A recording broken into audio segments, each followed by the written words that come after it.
I'm Yasmin Gagne, an associate editor at Fast Company. I first heard of Pangaia like most people, during the COVID lockdowns. All of a sudden, it seemed like their pastel sweatsuits were everywhere. Celebrities like Justin Bieber and Harry Styles were wearing them in their homes and at airports.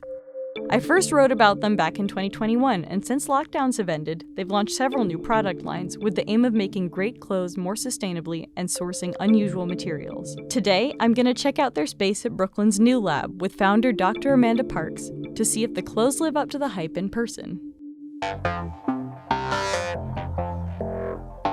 We got quite popular as the best sort of work from home gear. We were seeing this massive repeat customer, and then we get these comments like, oh, I can't take it off. Like, why have you made me addicted to your brand? There are a couple different ways to consume. What we try to do with our products is establish things that people love and like to wear all the time. That in itself is a form of sustainability. What do you think is kind of the biggest problem with the way most of us shop now when it comes to fast fashion? And how do you see Pangaia solving that problem? I think, fast fashion came along as a way to kind of give that dopamine hit of we know what it feels like to kind of want something new.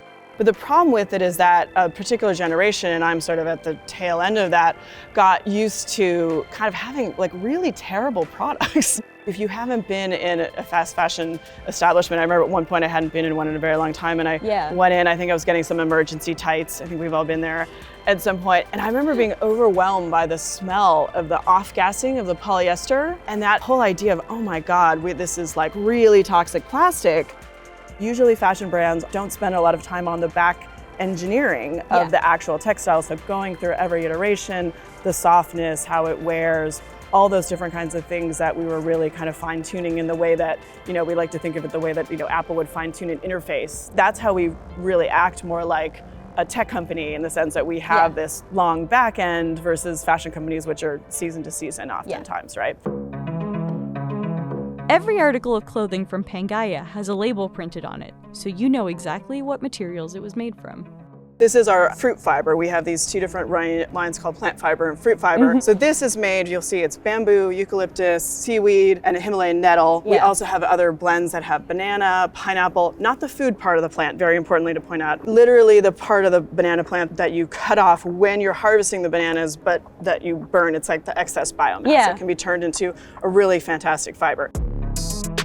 One of our research pillars is around biodiversity. There's nothing wrong with cotton. It's an incredible fiber. We've been using it for literally thousands of years, but we have over-industrialized it. We're monocropping it. We're doing so much damage. It takes so much resources. There's so many other plants out there in the world that we can start to utilize for fibers. Let's talk about flower down So now. this is our flower down, which is our breakthrough material that utilizes basically a particular kind of waste wildflower. And it's so light. Right, I know. So flowers. And it's mixed with biopolymer and cellulosic aerogel, which is one of the lightest and most advanced materials in the world. But those two things combined give it the kind of structural properties, durability, and thermal properties that you associate with traditional animal down.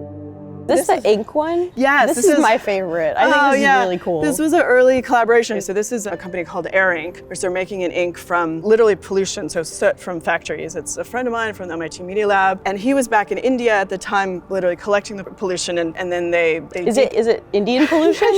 I'm Indian pollution. So they detoxify it, That's cool. And then turn it into a safe, usable ink. Is all of this stuff biodegradable? Yeah, so it's biodegradable, compostable. They each have different life cycle assessments, but part of our brand is really about establishing a kind of, a knowable end of life, whatever that may be, and getting rid of fossil fuels and synthetics from all parts of the fashion supply chain.